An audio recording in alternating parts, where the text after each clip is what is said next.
नमस्कार दोस्तों। जय श्री कृष्ण। राधे राधे दोस्तों।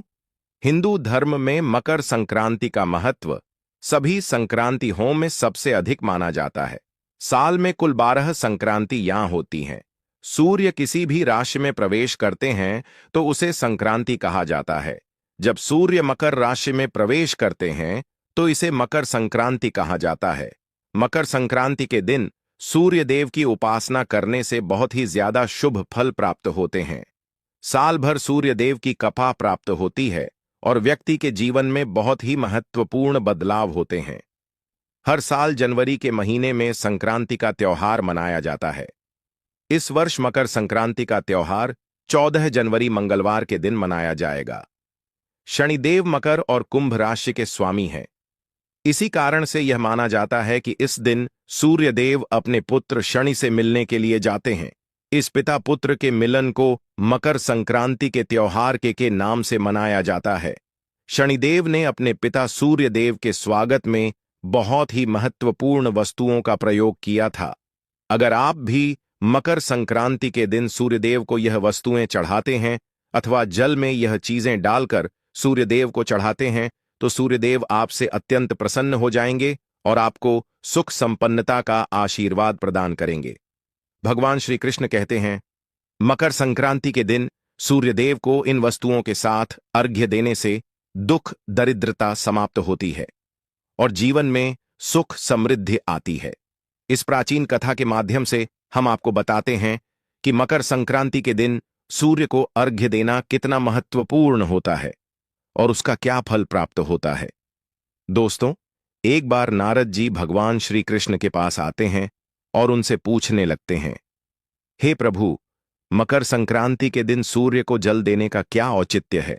सूर्य को जल क्यों दिया जाता है? सूर्य को जल देने के क्या फायदे हैं तथा सूर्य को जल देने की सर्वोत्तम विधि कौन सी है? तब भगवान श्री कृष्ण नारद जी से कहते हैं, हे देवर्षि, आपने समस्त मानव जाति के कल्याण हेतु उचित प्रश्न किया है। सूर्य देव की उपासना अत्यंत शुभ फलदायी है। प्रत्येक मनुष्य को सूर्य को जल अवश्य देना चाहिए।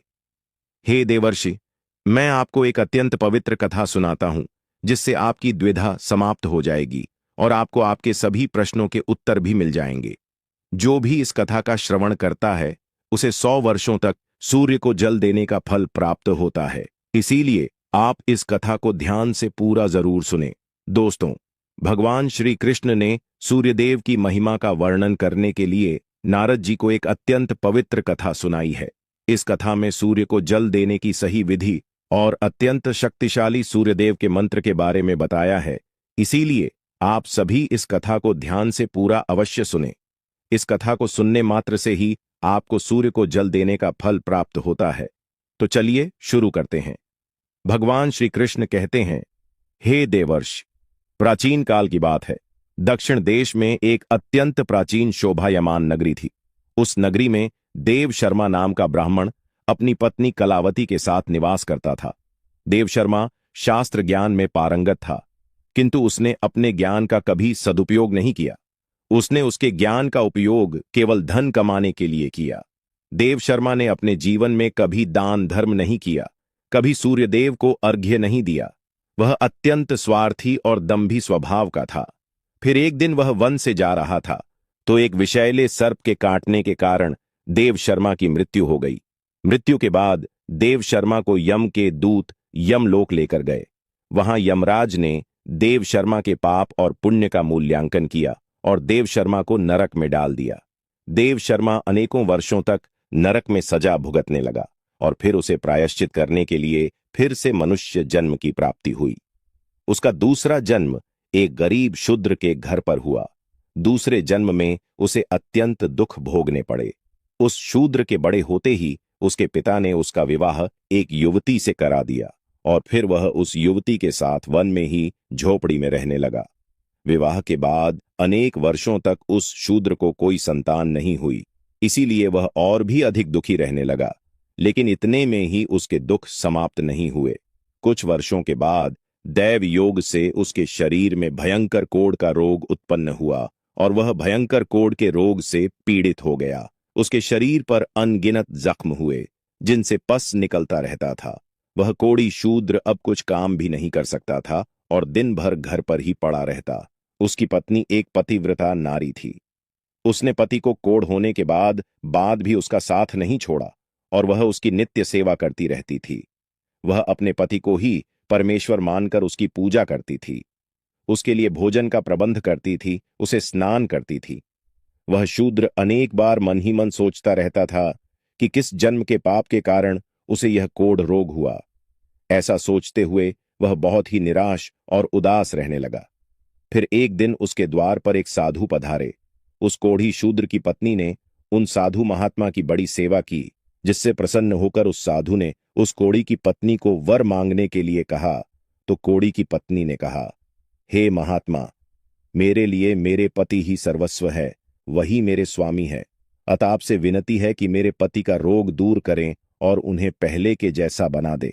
इस पर उस साधु महात्मा ने कहा, हे देवी, यह रोग तुम्हारे पति को उसके पिछले जन्म के कर्मों के कारण प्राप्त हुआ है। यही विधि का विधान है।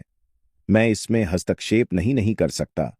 ईश्वर मनुष्य को उसके पाप कर्मों का दंड अवश्य देते हैं, कोई भी इससे चूक नहीं सकता। किंतु मैं तुम्हें इसका उपाय बता सकता हूं। इस रोग से बचने के लिए केवल एक ही उपाय है।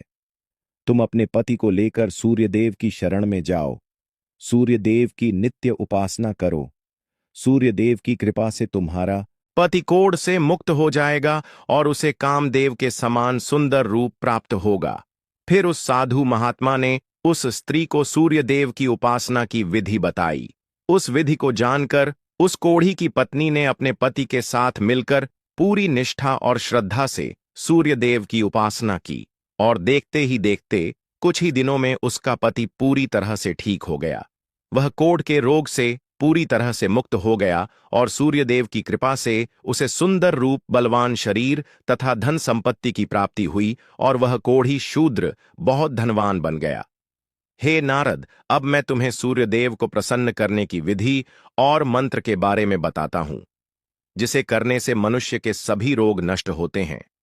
उसे उत्तम स्वास्थ्य और सुख समृद्धि की प्राप्ति होती है। रोज सूर्यदेव को जल चढ़ाना एक ऐसा नियम है जो मनुष्य के जीवन में बहुत बड़ा बदलाव ला सकता है। सूर्यदेव प्रकाश, सकारात्मकता, इंद्रिय संयम, ऊर्जा आदि के देवता है। सूर्यदेव को मात्र जल चढ़ाने से सभी संकट दूर हो सकते हैं। हर समस्या का समाधान सूर्य को जल अर्पण करने से ही प्राप्त हो सकता है। सूर्य देवता की उपासना करने से आत्मा की शुद्धि होती है और मनोबल बढ़ता है। सूर्योदय के समय सूर्य की किरणों से वातावरण पवित्र और सकारात्मक बन जाता है। यदि प्रतिदिन सुबह स्नान करके सूर्य देवता को मंत्रों का उच्चारण करते हुए जल चढ़ाते हैं तो इसके कई फायदे होंगे। कुंडली में अन्य ग्रहों की तरह ही सूर्य के शुभ या अशुभ स्थिति में होने से जीवन पर भी इसका शुभ या अशुभ प्रभाव पड़ता है। कुंडली में सूर्य यदि शुभ स्थिति में होता है तो समाज में भरपूर मान सम्मान, यश और प्रसिद्धि मिलती है। वहीं कुंडली में यदि सूर्य अशुभ स्थिति में हो तो इसके विपरीत परिणाम मिलते हैं। इसलिए कुंडली में यदि सूर्य की स्थिति मजबूत करनी है तो कुछ चीजें पानी में डालकर सूर्य देव को अर्घ देने से शुभ परिणाम प्राप्त होते हैं। अर्घ देने से तात्पर्य यह है कि सूर्य देवता को भक्तिभाव से जल अर्पण करना। यह जल आप दोनों हाथों की ऊंझल बनाकर या तांबे के पात्र में शुद्ध जल भरकर उसे सूर्य देवता को समर्पित करें। लेकिन ध्यान रहे कि यदि हाथों की ऊंझल बनाकर सूर्य देवता को अर्घ्य दे रहे हैं तो अपने हाथों की तर्जनी और अंगूठे को एक दूसरे से जोड़कर ना रखें, यानी कि एक दूसरे का स्पर्श ना होने दें। दोनों हाथों के अंगूठे को फैला कर रखें। यदि हम तर्जनी और अंगूठे को जोड़कर रखते हैं तो यह राक्षसी मुद्रा बन जाती है और इस मुद्रा में सूर्य को अर्घ्य देना अशुभ माना जाता है। यदि आप पात्र में जल भरकर सूर्य देवता को अर्घ्य दे रहे हैं तो भी उस पात्र को दोनों हाथों के अंगूठे का स्पर्श न हो, इसका ध्यान रखें। अर्घ्य देते समय अपने दोनों हाथों को ऊपर उठाकर पात्र को पकड़े और सिर झुकाकर रखें। सूर्य देवता को अर्घ्य हमेशा सूर्योदय के समय देना चाहिए। उगते हुए सूर्य की उपासना करना हमेशा ही शुभ होता है। सूर्योदय के 2 घंटे बाद अर्घ्य देने का कोई भी औचित्य नहीं होता है। यदि किसी कारणवश आप सूर्योदय के समय अर्घ्य ना दे सके तो 3 बार अर्घ्य देने के बजाय 4 बार अर्घ्य दें और सूर्य देवता से क्षमा मांग लें। इससे दोष कम हो जाता है। सूर्य को जल तांबे के पात्र में ही देना चाहिए। तांबा को सूर्य देव की प्रिय धातु माना गया है। इसीलिए सूर्य को जल देने के लिए केवल तांबे से बने पात्र का ही प्रयोग करना चाहिए। अन्य धातुओं से बने पात्रों में सूर्य को अर्घ्य देने से कोई लाभ प्राप्त नहीं होता है। परमात्मा ने सूर्य को जगत में प्रकाश करने, संचालन करने, अपने तेज से शरीर में ज्योति प्रदान करने तथा जठराग्नि के रूप में आमाशय में अन्न को पचाने का कार्य सौंपा है। इसी कारण से तांबे के पात्र में रखे जल को पीने से व्यक्ति पेट से जुड़े रोगों से भी मुक्त हो जाता है। उस तांबे के पात्र में गंगा जल या पवित्र नदियों का जल भरे। यदि ऐसा संभव नहीं है तो शुद्ध जल का प्रयोग करें। मात्र जल से कभी भी अर्घ्य नहीं देना चाहिए। जल के पात्र में जल के साथ मुख्य रूप से कोई भी लाल फूल, लाल चंदन और अक्षत जरूर डालें। आप चाहे तो इस जल में थोड़ा सा घी, शहद, दूध या गुड़ इत्यादि भी मिला सकते हैं। खासकर मकर संक्रांति के दिन जल में तिल और गुड़ डालकर सूर्य देव को जल चढ़ाना चाहिए। शनिदेव तिल और गुड़ से ही सूर्य देव का स्वागत किया था। अगर आप भी सूर्य देव को इस प्रकार से अर्घ्य देंगे तो निश्चित है सूर्य देव आपकी मनोकामनाएं को पूर्ण करेंगे। सूर्य देव को अर्घ्य देने का सही समय तब होता है जब सूर्य लालिमा लिए हो, अर्थात जब प्रातःकाल में सूर्य लाल रंग का दिखाई दे तो उस समय अर्घ्य देना सर्वश्रेष्ठ फल देता है। मित्रों, यदि सूर्य को अर्घ्य देने का संकल्प लिया है तो यह संकल्प कभी नहीं तोड़ना चाहिए। जितने दिनों का भी संकल्प लिया हो उतने दिन सूर्य को अर्घ्य अवश्य देना चाहिए। यदि आप संकल्प को पूरा नहीं कर सकते तो ऐसा संकल्प नहीं करना चाहिए। इससे सूर्य देव रुष्ट हो जाते हैं। भगवान श्री कृष्ण ने सूर्य देव को जल देने का मंत्र बताया है, जिसका उच्चारण अवश्य ही करना चाहिए। वह मंत्र इस प्रकार है: ओम ख कोलका नमः। इसके अलावा ओम घृण सूर्याय नमः। इस मंत्र का जाप भी कर सकते हैं। इस मंत्र का उच्चारण करके सूर्य को जल देने से दरिद्रता का अंत होता है और व्यक्ति को सुख समृद्धि की प्राप्ति होती है। दोस्तों, सूर्य देव की महिमा अपरंपार है और प्रतिदिन ही हमें उनका आभार मानना चाहिए। परंतु शास्त्रों में मुख्य रूप से मकर संक्रांति के दिन का महत्व अधिक होता है। इसलिए अपनी कुंडली से सूर्य दोष को दूर करने के लिए मकर संक्रांति के दिन विशेष रूप से सूर्य देवता का उपवास रखना चाहिए और सूर्य से संबंधित वस्तुओं का दान करना चाहिए। सूर्य देव से संबंधित वस्तुएं हैं तांबा, गेहूं, गुड़, चंदन तथा पीले रंग के वस्त्र आदि। इन वस्तुओं का मकर संक्रांति के दिन दान करने से व्यक्ति के सभी दुखों का अंत होता है।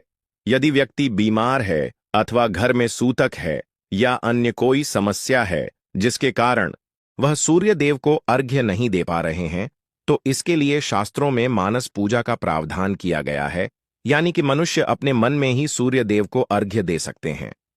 सूर्योदय पूर्व दिशा से होता है और यदि किसी कारणवश सूर्य देवता दिखाई नहीं दे रहे हैं तो आप उनका मन ही मन स्मरण करके पूर्व दिशा की ओर मुख करके उन्हें अर्घ्य दे सकते हैं।